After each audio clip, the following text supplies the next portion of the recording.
আন্দোলন থেকে যারা শুরু হয়েছে বিগত সরকারের এই আন্দোলন সেই আন্দোলনে যারা আন্দোলন শুরু হয়েছে আমরা সঙ্গী কামনা করছি এবং যারা আহত হয়েছে তাদের কামনা করছি এবং সেই সঙ্গে আমরা এমন একটি সময় দাঁড়িয়ে বলছি যেখানে বর্তমান সরকার ব্যবস্থা চিকিৎসকের দীর্ঘদিনের যে ফ্যাসিস্ট নির্যাতন বৈষম্য তার যে প্রতিভা হওয়ার কথা সেটি আমরা বিশ্বব্যাপী দেখতে পাচ্ছি না এবং এই ইফতার অনুষ্ঠান থেকে আজকে এই বিশ্বব্যাপী সমাবেশ থেকে আমরা এটুকু বলতে চাই আমরা সরকারের কাছে নিবেদন করতে চাই যে আমরা চিকিৎসকের এই ফ্যাসিস্ট আমাদের যে বঞ্চনা বৈষম্য এর যে প্রতিরোধ এর জন্য আমরা বিশ্বব্যাপী দেখতে চাই এবং সেই জন্য সেই দাবি আদায়ের জন্য চিকিৎসকদের অভিভাবক আন্দোলন দরকার এই চিকিৎসকদের বিরুদ্ধে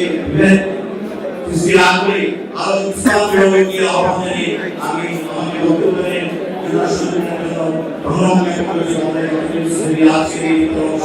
সেই সাথে আমি আগামী দিনে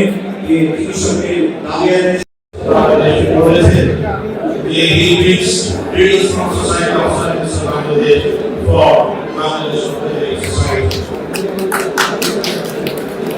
আমাদের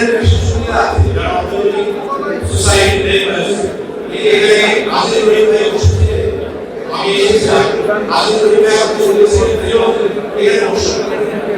আমি বললাম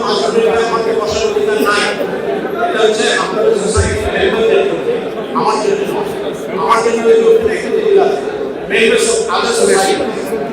আর আরেকটা কথা বললাম ভাই আপনি কিন্তু আমার জন্য আসার অবস্থান আপনার আছে অত্যন্ত কষ্টের বিষয়। দেখেন তাদের উদ্দেশ্য, তারা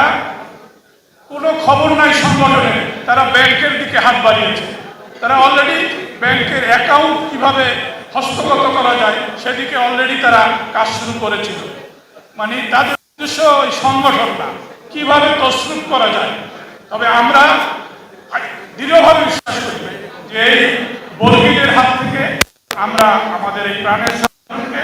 অবশ্যই রক্ষা করতে পারবো এবং ইনশাআল্লাহ অনতিবিলম্বে এই আহ্বায়ক কমিটিকে আমি অনুরোধ করব অনতিবিলম্বে নির্বাচন, সুষ্ঠু নির্বাচনের মধ্য দিয়ে একটা সঠিক নেতৃত্ব করে দেওয়ার পদক্ষেপ নেবেন।